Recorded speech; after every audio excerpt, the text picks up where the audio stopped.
English ಒಂದು ಸೌಜನ್ಯಭರಿತವಾದಂತಹ ಭಾಷೆ. ಈ ಭಾಷೆಯನ್ನು ನಾವು ಮಾತನಾಡುವಾಗ ಕೆಲವು ಸೌಜನ್ಯಭರಿತವಾದಂಥ ವಾಕ್ಯಗಳನ್ನು ಬಳಸುವುದು ತುಂಬ ಇಂಪಾರ್ಟೆಂಟ್ ಆಗುತ್ತೆ. ನೀವೇನಾದರೂ ಇಂಗ್ಲೀಷ್ ಭಾಷೆಯಲ್ಲಿ ಮಾತನಾಡಲು ಪ್ರಾರಂಭಿಸಿದರೆ ನೀವು ಈ ಸೌಜನ್ಯಭರಿತವಾದಂಥ ವಾಕ್ಯಗಳನ್ನು ಬಳಸಲೇಬೇಕು. ಆದರೆ ಎಷ್ಟೋ ಜನ ಈ ಸೌಜನ್ಯಭರಿತವಾದಂಥ ವಾಕ್ಯಗಳನ್ನು ಇಂಗ್ಲೀಷ್ನಲ್ಲಿ ಬಳಸದೇ ಇದ್ದಾಗ ಅವ್ರಿಗೆ ಇಂಗ್ಲೀಷ್ ಬರಲ್ಲ ಅಂತಂದು ಎಷ್ಟೋ ಜನ ತಿಳಿದುಕೊಳ್ತಾರೆ. ಆದ್ದರಿಂದ ಫ್ರೆಂಡ್ಸ್, ಇಂದಿನ ವಿಡಿಯೋದಲ್ಲಿ ನಾನು ನಿಮ್ಮೊಂದಿಗೆ ಇಂಗ್ಲೀಷ್ನಲ್ಲಿ ನಾವು ಮಾತನಾಡಲು ಪ್ರಾರಂಭಿಸಲು ಕೆಲವು ಸೌಜನ್ಯಭರಿತವಾದಂತಹ ಪದಗಳು ಮತ್ತು ವಾಕ್ಯಗಳನ್ನು ಹೇಗೆ ಬಳಸಬೇಕು ಅನ್ನೋದನ್ನು ಕಲಿಸ್ಲಿಕ್ಕೆ ಹೋಗ್ತಾ ಇದ್ದೀನಿ. Well friends, I am Manjunath IG, mind power trainer and life management coach. ನಿಮ್ಮನ್ನು ಇಂದಿನ ವಿಡಿಯೋದಲ್ಲಿ ಸ್ವಾಗತಿಸ್ತಾ ಇದ್ದೀನಿ. ವೆಲ್ ಫ್ರೆಂಡ್ಸ್, ಹಾಗಾದರೆ ಇಂದಿನ ಈ ವೆರಿ ಇಂಪಾರ್ಟೆಂಟ್ ವಿಡಿಯೋನ ನಾವು ಸ್ಟಾರ್ಟ್ ಮಾಡೋಕ್ಕಿಂತ ಮುಂಚೆ ನೀವೇನಾದರೂ ನನ್ನ ಯೂಟ್ಯೂಬ್ ಚಾನಲ್ಗೆ ಹೊಸಬರಾಗಿದ್ದರೆ ನಾನು ನಿಮಗೆ ರೆಕಮೆಂಡ್ ಮಾಡ್ತೀನಿ, ಈ ಒಂದು ಚಾನಲ್ನ ಸಬ್ಸ್ಕ್ರೈಬ್ ಮಾಡಿ ಇಟ್ಕೊಳ್ಳಿ ಮತ್ತು ಪಕ್ಕದಲ್ಲಿರುವಂಥ ಬೆಲ್ ಬಟನ್ ಆನ್ ಮಾಡಿ ಇಟ್ಕೊಳ್ಳಿ ಮತ್ತು ಈ ವಿಡಿಯೋನ ಈ ಕೂಡಲೇ ಲೈಕ್ ಮಾಡಿ. Well friends, so then let's get started. Well friends, ಇಂಗ್ಲೀಷ್ನಲ್ಲಿ ನಾವು ಸೌಜನ್ಯಭರಿತವಾಗಿ ಮಾತನಾಡಲು ಏನು ಪದಗಳನ್ನ ಬಳಸ್ತೀವಿ ಅವುಗಳನ್ನ good manners words in English ಅಂತಂದು ಅಂತಾರೆ. ಫ್ರೆಂಡ್ಸ್, ನೀವು ಇಂಗ್ಲೀಷ್ನಲ್ಲಿ ಸೌಜನ್ಯಭರಿತವಾಗಿ ಮಾತನಾಡಲಿಕ್ಕೆ ಪ್ರಾರಂಭಿಸಲು ಮೊದಲು ನೀವು ಕಲಿಬೇಕಾದಂಥ ಶಬ್ದ please. Yes my dear friends, ಈ ಪ್ಲೀಸ್ ಅನ್ನುವಂಥ ಶಬ್ದವನ್ನು ನಾವು ನಮ್ಮ ಭಾಷೆಯಲ್ಲಿ ಯೂಸ್ ಮಾಡಬೇಕು. ನೋಡಿ, ನಿಮಗೇನಾದರೂ ಈಗ ಒಂದು ಪೆನ್ ಬೇಕಾಗಿದೆ, ಎಲ್ಲೋ ಬ್ಯಾಂಕಲ್ಲಿ ಹೋಗಿದ್ದೀರಿ, ಅಲ್ಲಿ ಒಂದು ಚಾನಲ್ನ ತುಂಬಲಿಕ್ಕೆ ಒಂದು ಪೆನ್ ಬೇಕಾಗಿದೆ ಅಂತಂದು ಇಟ್ಕೊಳ್ಳಿ. ಇನ್ನೊಬ್ಬರ ಹತ್ರ ನಾವು ಪೆನ್ನನ್ನು ಹೆಂಗೆ ಕೇಳಬೇಕಾಗತ್ತೆ? ನಿಮ್ಮ ಪೆನ್ ಕೊಡ್ರಿ ಅಂತ ಹೆಂಗೆ ಕೇಳ್ತೀರಾ? ಇಲ್ಲ, ಹೆಂಗೆ ಕೇಳ್ತೀರಿ ಇಲ್ಲಿ ಕನ್ನಡದಲ್ಲಿ? ಸರ್, ಸ್ವಲ್ಪ ನಿಮ್ಮ ಪೆನ್ ಕೊಡ್ತೀರಾ ಅಂತ ಕೇಳ್ತೀವಿ ತಾನೆ. ಹಾಗೆಯೇ ಇಂಗ್ಲೀಷ್ನಲ್ಲಿ ಗಿವ್ ಮಿ ಯುವರ್ ಪೆನ್ ಅಂತ ಅನ್ನಬಾರ್ದು. ಏನನ್ನಬೇಕು? Give me your pen please, ಈ ರೀತಿ ಹೇಳಬೇಕಾಗತ್ತೆ. ಅದೇ ರೀತಿ ಈಗ ನಿಮಗೆ ನೀರಡಿಕೆ ಆಗಿದೆ, ಎಲ್ಲೋ ಬೇರೆಯವರ ಮನೆಗೆ ಹೋಗಿದ್ದೀರಿ, ಎಲ್ಲೋ ಬೇರೆ ಒಂದು ಸಂದರ್ಭದಲ್ಲಿ ಬೇರೆ ಕಡೆ ಇದ್ದೀರಿ, ಅಲ್ಲಿ ನೀರಿದೆ, ನೀವು ಅವ್ರನ್ನ ಹೆಂಗೆ ಕೇಳ್ತೀರಾ? ನೀರು give me a glass of water ಅಂತಂದು ಕೇಳಬಾರ್ದು. Please give me a glass of water ಅಂದರೆ please give me glass of water ಅಂತ ನಾವು ಕೇಳಬೇಕಾಗತ್ತೆ, ರೈಟ್? ಸೊ ಇಲ್ಲಿ ಪ್ಲೀಸನ್ನು ನೀವು ಪ್ರಾರಂಭದಲ್ಲಿಯೂ ಹಾಕ್ಬೋದು ಅಥವಾ ಎಂಡಲ್ಲಿಯೂ ಹಾಕ್ಬೋದು. Okay, and what is the time now ಅಂತಂತಂದು ಈಗ ನಿಮಗೆ ಟೈಮ್ ಬೇಕಾಗಿದೆ, ನಿಮ್ಮ ಹತ್ರ ವಾಚ್ ಇಲ್ಲ, ಇನ್ನೊಬ್ಬರ ಹತ್ರ ಟೈಮ್ ಕೇಳಿದಿರಿ, ಅವಾಗ ಹೆಂಗೆ ಕೇಳ್ತೀರಾ? So what's the time now please ಅಂತಂದು ಅನ್ನಬಾರ್ದು. ಇದನ್ನು ನಾವು ಕೇಳಬೇಕಾಗಿದ್ದು ಟೈಮ್ ಪ್ಲೀಸ್ ಅಂದರೆ ಸಾಕು, ಬೇರೆದವರು ನಿಮಗೆ ಆ ಒಂದು ಟೈಮನ್ನು ಹೇಳ್ತಾರೆ. ಓಕೆ ಫ್ರೆಂಡ್ಸ್, ಸೊ ಅದಕ್ಕೆ ಪ್ಲೀಸ್ ಅನ್ನೋದನ್ನು ನಿಮ್ಮ ಭಾಷೆಯಲ್ಲಿ ಫಸ್ಟು ನೀವು ಯೂಸ್ ಮಾಡೋದನ್ನು ಕಲ್ತ್ಕೊಳ್ಬೇಕು. ನಿಮಗೆ ಇಂಗ್ಲೀಷ್ನಲ್ಲಿ ಏನೂ ಗೊತ್ತಿಲ್ಲ ಅಂತಂದರೂ ಸಹ ಈ ಪ್ಲೀಸ್ ಅನ್ನುವಂಥ ಒಂದು ಶಬ್ದ ನಿಮ್ಮಲ್ಲಿದ್ದರೆ ಖಂಡಿತವಾಗಲೂ ನೀವು ಇಂಗ್ಲೀಷನ್ನು ಮಾತನಾಡಲಿಕ್ಕೆ ಪ್ರಾರಂಭಿಸಬಹುದು, ರೈಟ್? ನೆನಪಲ್ಲಿ ಇಟ್ಕೊಳ್ಳಿ, ಈ ಪ್ಲೀಸ್ ಅನ್ನೋದನ್ನು ಪ್ರಾರಂಭದಲ್ಲಿನೂ ಹಾಕ್ಬೋದು ಅಥವಾ ಎಂಡಲ್ಲೂ ಹಾಕ್ಬೋದು. ಸೊ ಪ್ಲೀಸ್, ಈ ಪ್ಲೀಸ್ ಅನ್ನೋದನ್ನು ನಾವು ಎರಡು ಮಾಡಬೇಕಾಗತ್ತೆ, ರೈಟ್? Okay, very important. ಈಗ ಪ್ಲೀಸ್ ಅನ್ನೋದು ಒಂದು ಗೊತ್ತಿದ್ದರೆ ಸಾಕು, ನೀವು ಇಂಗ್ಲೀಷನ್ನು ಹೇಗೆ ಬೇಕಾದರೂ, ಅಂದರೆ ಇಂಗ್ಲೀಷ್ನಲ್ಲಿ ನೀವು ಸೆಂಟೆನ್ಸ್ ಮಾಡಲಿಕ್ಕೆ ಬರದೇ ಇದ್ದರೂ ಸಹ ನೀವು ಇಂಗ್ಲೀಷ್ನಲ್ಲಿ ನಿಮಗೆ ಇಂಗ್ಲೀಷ್ ಬರುತ್ತೆ ಅಂತಂದು ಬೇರೆದವ್ರಿಗೆ ಗೊತ್ತಾಗುತ್ತೆ. ಸಪೋಸ್ ನೀವೀಗ ಬೇರೆ ಕಂಟ್ರಿಗೆ ಹೋಗಿದ್ದೀರಿ, ಅಲ್ಲಿ ನಿಮಗೆ ತುಂಬ ನೀರಡಿಕೆ ಆಗಿದೆ, ಅಲ್ಲಿ ವಾಟರ್ ಬಾಟಲ್ ಇಟ್ಟಿದ್ದಾರೆ, ಅಲ್ಲಿ ಹೋಗ್ಬಿಟ್ಟು ನೀವು ಪ್ಲೀಸ್ ಪ್ಲೀಸ್ ಹಿಂಗೆ ನೀವು ಜಸ್ಟ್ ನೀವು ಸನ್ನೆ ಮಾಡಿದರೂ ಸಾಕು ಅಥವಾ ಅದನ್ನ ತೋರಿಸಿ ಪ್ಲೀಸ್ ಅಂತಂತಂದರೆ ಅವ್ರು ನಿಮಗೆ ವಾಟರ್ ಬಾಟ್ಲ್ ಕೊಡ್ತಾರೆ, ರೈಟ್? ಸೊ ಪ್ಲೀಸ್ ಅನ್ನುವಂಥ ಶಬ್ದವನ್ನು ನೀವೆಷ್ಟು ಬಳಸ್ತೀರಿ ಅಷ್ಟು ನಿಮಗೆ ಇಂಗ್ಲೀಷ್ ಚೆನ್ನಾಗಿ ಬರುತ್ತೆ ಅಂತಂದು ಬೇರೆಯವರಿಗೆ ಗೊತ್ತಾಗುತ್ತೆ. ಆಮೇಲೆ ತುಂಬ ಶಿಷ್ಟಾಚಾರವಾಗಿ ನಾವು ಮಾತನಾಡಬೇಕು ಅಂತಂದರೆ ಈ ಪ್ಲೀಸ್ ಅನ್ನೋದನ್ನು ಬಳಸಲೇಬೇಕು. ಈಗ ಇನ್ನೊಬ್ಬರ ಹೆಸರನ್ನ ಕೇಳಬೇಕಾಗಿದೆ, ಸೊ ನೀವು ಹೇಗೆ ಕೇಳ್ತೀರಾ ಅಲ್ಲಿ? Yes, your name, what is your name ಅಂತಂದು ಕೇಳಬಾರ್ದು. May I know your name please ಅಂದರೆ ಅಲ್ಲಿ ಪ್ಲೀಸ್ ಹಚ್ಚಿದಾಗ ನಿಮ್ಮ ವಾಕ್ಯಕ್ಕೆ ಆ ಒಂದು ಸೌಜನ್ಯಭರಿತವಾದಂತಹ ಒಂದು ಶಿಷ್ಟಾಚಾರ ಆ್ಯಡ್ ಆಗುತ್ತೆ. ಆದ್ದರಿಂದ ಇವತ್ತಿನಿಂದ ನೀವೇನು ವಾಕ್ಯಗಳನ್ನು ಬಳಸ್ತೀರಿ ಅದರಲ್ಲಿ ಪ್ಲೀಸ್ ಅನ್ನೋದನ್ನು ಆ್ಯಡ್ ಮಾಡಿ. ಆ್ಯಡ್ ಮಾಡ್ತೀರಾ? Will you add please? Yes. Well friends, ಇನ್ನು ಎರಡನೇ ಪದ ಬಂದುಬಿಟ್ಟು that is a thanks. Yes, thanks ಅಂದ್ರೇನು? ಧನ್ಯವಾದಗಳು. ಈಗ ನಿಮಗೆ ಯಾರಾದರೂ ಒಂದು ಚಿಕ್ಕ ಪುಟ್ಟ ಸಹಾಯವನ್ನು ಮಾಡಿದಾಗ ನಾವು ಅವರಿಗೆ ಕನ್ನಡದಲ್ಲಿಯೂ ಸಹ ಹೇಳ್ತೀವಿ ಧನ್ಯವಾದಗಳು ಅಂತಂದು ಹೇಳ್ತೀವಿ. ಹಾಗೆ ಇಂಗ್ಲೀಷ್ನಲ್ಲಿ ಥ್ಯಾಂಕ್ಸ್ ಅನ್ನೋ ಪದವನ್ನು ಬಳಸ್ತಾರೆ.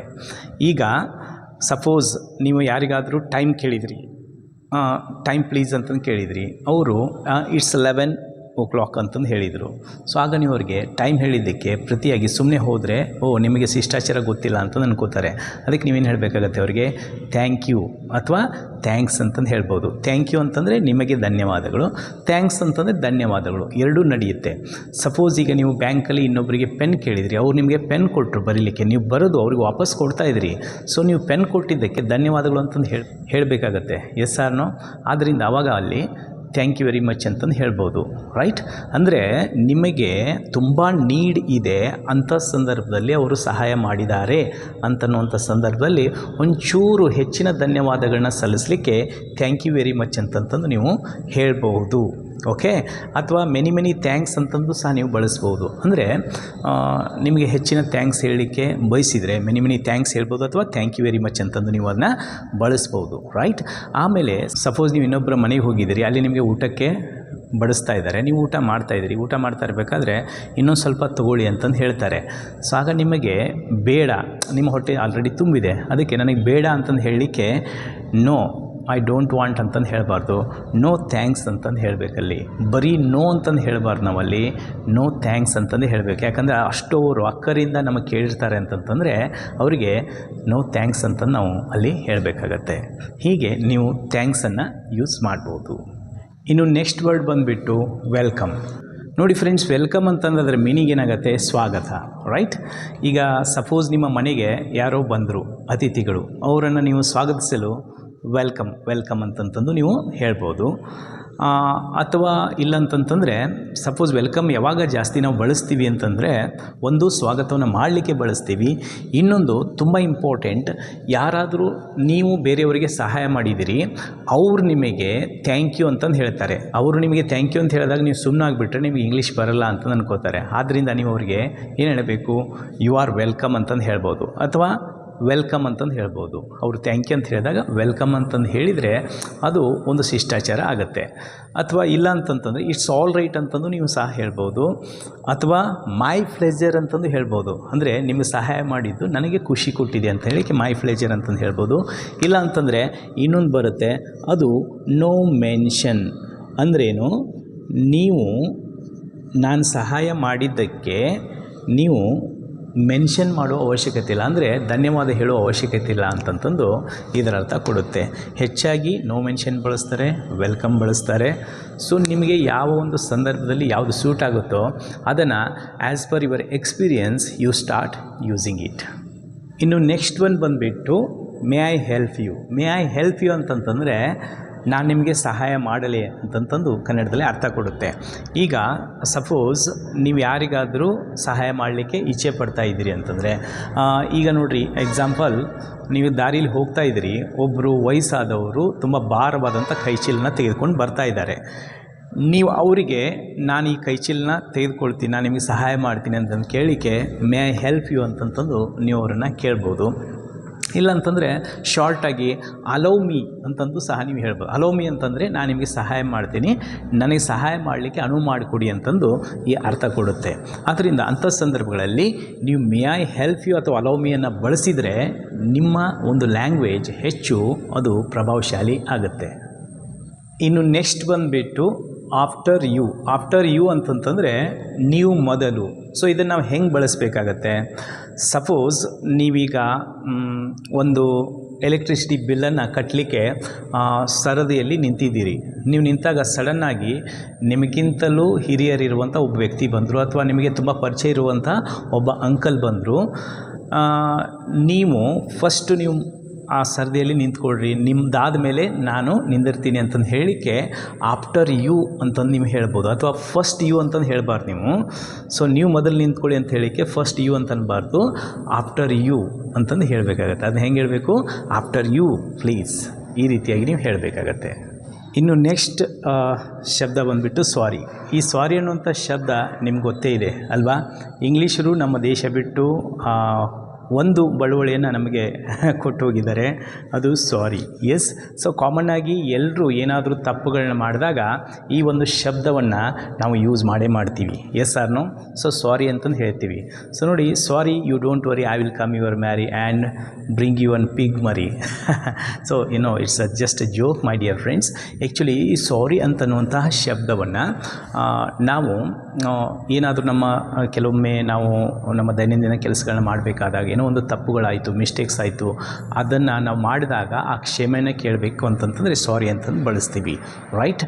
ಈಗ ಫಾರ್ ಎಕ್ಸಾಂಪಲ್, ನೀವು ದಾರಿಲಿ ಹೋಗ್ತಾ ಇರಬೇಕಾದ್ರೆ ಯಾರಿಗೋ ಒಂದು ಕಾಲು ಟಚ್ ಆಯಿತು, ಆವಾಗ ನಾವು ಅವ್ರಿಗೆ ಹಾಗೆ ಹೋಗಬಾರ್ದು, ಸಾರಿ ಸರ್ ಅಂತಂದು ಹೇಳಬೇಕಾಗತ್ತೆ. ಸಾರಿ ಸರ್ ಆರ್ ಸಾರಿ ಮ್ಯಾಡಮ್ ಅಂತಂದು ಹೇಳಬೇಕು, ಬರೀ ಸಾರಿ ಅನ್ನೋದನ್ನು ಯೂಸ್ ಮಾಡಬಾರ್ದು, ರೈಟ್? ಆದರೆ ಫ್ರೆಂಡ್ ಸರ್ಕಲಲ್ಲಿ ನೀವು ಸಾರಿ ಅಂತಂದು ಒಂದೇ ಪದವನ್ನು ಯೂಸ್ ಮಾಡ್ಬೋದು. ನಿಮ್ಗಿಂತ ಚಿಕ್ಕವರಿದ್ದಾಗ ಸಾರಿ ಅನ್ನುವಂಥ ಒಂದೇ ಪದವನ್ನು ಯೂಸ್ ಮಾಡ್ಬೋದು. ಆದರೆ ನಿಮ್ಗಿಂತ ದೊಡ್ಡವರು, ಹಿರಿಯರಿದ್ದಾಗ ಸಾರಿ ಸರ್, ಸಾರಿ ಮೇಡಮ್ ಈ ರೀತಿ ನಾವು ಯೂಸ್ ಮಾಡಬೇಕಾಗತ್ತೆ. ಇನ್ನು ಪಾರ್ಡನ್ ಅಂತನ್ನೋದು ಇದರ ಅರ್ಥನೂ ನಮ್ಮನ್ನು ಕ್ಷಮಿಸಿ ಅಂತಂದಾಗೆ ಬರುತ್ತೆ. ಬಟ್ ಇದನ್ನು ನಾವು ಯಾವಾಗ ಬಳಸ್ತೀವಿ ಅಂತಂತಂದರೆ, ಆ್ಯಕ್ಚುಲಿ ಇದನ್ನು ಕೋರ್ಟಲ್ಲಿ ಜಾಸ್ತಿ ಬಳಸ್ತಿರ್ತಾರೆ. ಈಗ ಫಾರ್ ಎಕ್ಸಾಂಪಲ್, ನ್ಯಾಯಾಧೀಶರು ಅಪರಾಧಿಗೆ ಶಿಕ್ಷೆನ ಕೊಡ್ತಾ ಇದ್ದಾರೆ, ಆವಾಗ ಅಪರಾಧಿ ಕೇಳ್ಕೊಬೋದು, I beg your pardon please my lord ಅಂತಂದು, ಅಂದರೆ ನನಗೆ ಕ್ಷಮಾದಾನ ನೀಡಿ ಅಂತಂದು ಕೇಳಿಕೆ ಪಾರ್ಡನ್ ಅನ್ನೋಂಥ ವರ್ಡನ್ನು ಯೂಸ್ ಮಾಡ್ತಾರೆ. ಆಮೇಲೆ ಇನ್ನೊಂದು ನೀವು ನೆನಪು ಇಟ್ಕೊಳ್ಳಿ, ಪಾರ್ಡನ್ ಪ್ಲೀಸ್ ಇದು ತುಂಬ ಇಂಪಾರ್ಟೆಂಟ್, ರೈಟ್? ಈ ಪಾರ್ಡನ್ ಪ್ಲೀಸ್ ಯಾವಾಗ ನಾವು ಬಳಸಬೇಕು ಅಂತಂದರೆ, ಫಾರ್ ಎಕ್ಸಾಂಪಲ್, ಈಗ ನೀವು ಒಂದು ಕಾಲ್ ಮಾಡಿದಿರಿ, ನೀವು ಕಾಲ್ ಮಾಡಿದಾಗ ಆ ಕಡೆಯಿಂದ ಮಾತಾಡುವಂಥ ವ್ಯಕ್ತಿಯ ಧ್ವನಿ ನಿಮಗೆ ಸರಿಯಾಗಿ ಕೇಳ್ತಾ ಇಲ್ಲ, ನನಗೆ ಸರಿಯಾಗಿ ನೀವು ಹೇಳಿದ್ದು ಕೇಳ್ತಾ ಇಲ್ಲ ಅಂತಂದು ಹೇಳಲಿಕ್ಕೆ ಇಂಗ್ಲೀಷ್ನಲ್ಲಿ ಪಾರ್ಡನ್ ಪ್ಲೀಸ್ ಅಂತ ನೀವು ಬಳಸ್ಬೋದು. ಪಾರ್ಡನ್ ಪ್ಲೀಸ್ ಅಂತಂದರೆ ನೀವು ಏನು ಹೇಳಿದರೆ ನನಗೆ ಅರ್ಥ ಆಗಲಿಲ್ಲ, ಇನ್ನೊಮ್ಮೆ ಹೇಳಿ ಅಂತ ಹಾಗೆ. ಓಕೆ, ಇದನ್ನು ಸಪೋಸ್ ನಿಮ್ಮ ಎದುರು ಒಬ್ಬ ವ್ಯಕ್ತಿ ನಿಂತ್ಕೊಂಡು ಮಾತನಾಡ್ತಾ ಇದ್ದಾನೆ, ಅವನು ಏನೋ ಹೇಳಿದ, ನಿಮ್ಗೆ ಅದು ಗೊತ್ತಾಗಲಿಲ್ಲ, ಅರ್ಥ ಆಗಲಿಲ್ಲ, ಆವಾಗಲೂ ಸಹ ನೀವು ಪಾರ್ಡನ್ ಪ್ಲೀಸ್ ಅಂತಂದು ನೀವು ಬಳಸ್ಬೋದು. ಓಕೆನಾ? ಎಸ್.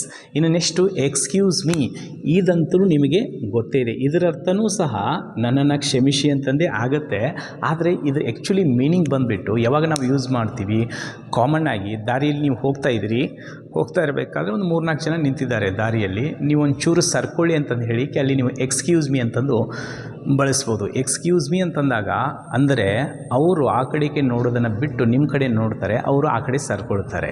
ಸೊ ಈ ಅರ್ಥದಲ್ಲಿ ನೀವು ಎಕ್ಸ್ಕ್ಯೂಸ್ ಮೀನ ಬಳಸ್ಬೋದು. ಆ್ಯಂಡ್ ಸಪೋಸ್ ನೀವು ಈಗ ಬೇರೆಯವ್ರ ಹತ್ರ ಏನೋ ಕೇಳಬೇಕಾದ್ರೂ ಸಹ ಹಾಗೆ ಕೇಳಬಾರ್ದು, ಎಕ್ಸ್ಕ್ಯೂಸ್ ಮೀ ಅಂತಂದು ನೀವು ಫಸ್ಟ್ ಯೂಸ್ ಮಾಡಬೇಕಾಗತ್ತೆ. ಸಪೋಸ್ ನಿಮಗೆ ಬರಲಿಕ್ಕೆ ಪೆನ್ ಬೇಕು ಅಂತಂತಂದರೆ ಇನ್ನೊಬ್ಬರ ಹತ್ರ ಪೆನ್ ಕೇಳ್ತಾ ಇದ್ರಿ, ಸೊ ಅಲ್ಲಿ give me your pen please ಅಂತಲೂ ಬದಲಾಗಿ excuse me your pen please ಈ ರೀತಿ ಕೇಳಿದಾಗ ಅದು ಹೆಚ್ಚು ಸೌಜನ್ಯಭರಿತವಾಗಿರುತ್ತದೆ. ಓಕೆ, ಸೊ ಈ ರೀತಿ ನೀವು ಎಕ್ಸ್ಕ್ಯೂಸ್ ಮೀನ ನೀವು ಯೂಸ್ ಮಾಡ್ಬೋದು, right? And then forgive me, ಈ ಫಾರ್ಗಿವ್ ಮೀ ಅಂತಂದ್ರೂ ಇದರರ್ಥ ನನ್ನನ್ನು ಕ್ಷಮಿಸುವಂತಂದ ಹಾಗೇ ಬರುತ್ತೆ. ಬಟ್ ಇದನ್ನು ನೀವು ಯಾವಾಗ ಯೂಸ್ ಮಾಡ್ಬೋದು, ನೀವೇನಾದರೂ ಒಂದು ದೊಡ್ಡ ತಪ್ಪನ್ನು ಮಾಡಿದಿರಿ ಅಥವಾ ಕ್ಷಮಿಸಲಾರದಂಥ ತಪ್ಪನ್ನು ಮಾಡಿದಿರಿ, ಆವಾಗ ಪ್ಲೀಸ್ ಫಾರ್ಗಿವ್ ಮೀ ಅಂತನ್ನೋದನ್ನು ನೀವು ಯೂಸ್ ಮಾಡ್ಬೋದು. ಇನ್ನು ಇಟ್ಸ್ ಮೈ ಪ್ಲೇಜರ್ ಅಂತಂದರೆ ನನಗೆ ಇದನ್ನು ಮಾಡಲಿಕ್ಕೆ ತುಂಬ ಸಂತೋಷ ಆಗಿದೆ ಅನ್ನೋ ರೀತಿಯಲ್ಲಿ ಇದನ್ನ ನೀವು ಯೂಸ್ ಮಾಡ್ಬೋದು. ಯಾವಾಗ ಸಪೋಸ್ ನೀವು ನಿಮ್ಮ ಫ್ರೆಂಡಿಗೆ ತುಂಬ ಹಣ ಬೇಕಾಗಿದೆ, ಹಣವನ್ನು ನೀವು ಕೊಟ್ರಿ, ರೈಟ್? ಆ ಹಣ ಕೊಟ್ಟ ತಕ್ಷಣ ನಿಮ್ಮ ಫ್ರೆಂಡ್ ನಿಮಗೆ ಹೇಳ್ತಾರೆ ಎಸ್ ನಿಮ್ಮಿಂದ ತುಂಬ ಉಪಕಾರ ಆಯಿತು ಅಂತಂದಾಗ ಇಟ್ಸ್ ಮೈ ಪ್ಲೇಜರ್ ಅನ್ನೋ ರೀತಿಯಲ್ಲಿ ನೀವು ಹೇಳ್ಬೋದು. ಓಕೆ ಫ್ರೆಂಡ್ಸ್, ಸೊ ಈ ರೀತಿ ನೀವು ಇಂಗ್ಲೀಷ್ನಲ್ಲಿ ಗುಡ್ ಮ್ಯಾನರ್ಸ್ ಇರುವಂಥ ಈ ಶಬ್ದಗಳನ್ನು ಬಳಕೆ ಮಾಡುವುದರಿಂದ ನೀವು ಇಂಗ್ಲೀಷ್ನಲ್ಲಿ ಚೆನ್ನಾಗಿ ಮಾತನಾಡ್ಬೋದು, ರೈಟ್? ಸೊ ಆ್ಯಕ್ಚುಲಿ ಇಂಗ್ಲೀಷ್ ಒಂದು ಸುಂದರವಾದ ಸೌಜನ್ಯಭರಿತವಾದಂಥ ಭಾಷೆ. ಈ ಎಲ್ಲ ಪದಗಳನ್ನ ನಾವು ಎಷ್ಟು ಬಳಕೆ ಮಾಡ್ತೀವಿ ಫ್ರೆಂಡ್ಸ್, ಅಷ್ಟು ನಮಗೆ ಇಂಗ್ಲೀಷ್ ಚೆನ್ನಾಗಿ ಬರುತ್ತೆ ಅಂತಂದು ಬೇರೆಯವರು ತಿಳ್ಕೊತಾರೆ. ಆದ್ದರಿಂದ ಇವತ್ತು ನಾನು ಕಲಿಸಿದಂತಹ ಈ ಶಬ್ದಗಳಲ್ಲಿ ಮುಖ್ಯವಾಗಿ ಯಾವ್ಯಾವುದು, ಒಂದು ಫಸ್ಟ್ ಒನ್ ಏನು,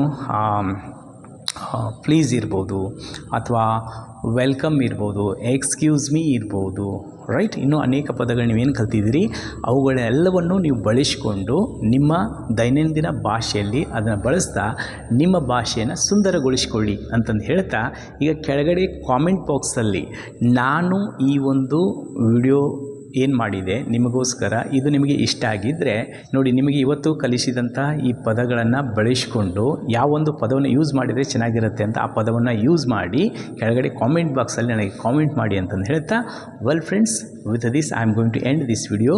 ಈ ವಿಡಿಯೋ ನಿಮಗೆ ಹೇಗೆ ಅನ್ನಿಸ್ತು ಅಂತಂದು ಕಾಮೆಂಟ್ ಬಾಕ್ಸಲ್ಲಿ ಕಾಮೆಂಟ್ ಮಾಡಿ ತಿಳಿಸಿ, ಮತ್ತು ಇದನ್ನು ನಿಮ್ಮ ಪ್ರೀತಿ ಪಾತ್ರರಿಗೆ ಇದನ್ನು ಬೇರೆಯವರಿಗೆ ಶೇರ್ ಮಾಡಿ ಅಂತಂದು ಹೇಳ್ತಾ, ನೆಕ್ಸ್ಟ್ ವಿಡಿಯೋದಲ್ಲಿ ಇದೇ ರೀತಿ ಬೇರೆ ಬೇರೆ ಒಂದು ವಿಷಯಗಳನ್ನ ತೆಗೆದುಕೊಂಡು ಬರ್ತೀನಿ. ಅಲ್ಲಿ ತನಕ ತಾವೆಲ್ಲರೂ ಈ ವಿಡಿಯೋನ ವಾಚ್ ಮಾಡಿದ್ದಕ್ಕೆ ತಮಗೆಲ್ಲರಿಗೂ ಧನ್ಯವಾದಗಳು. God bless you all.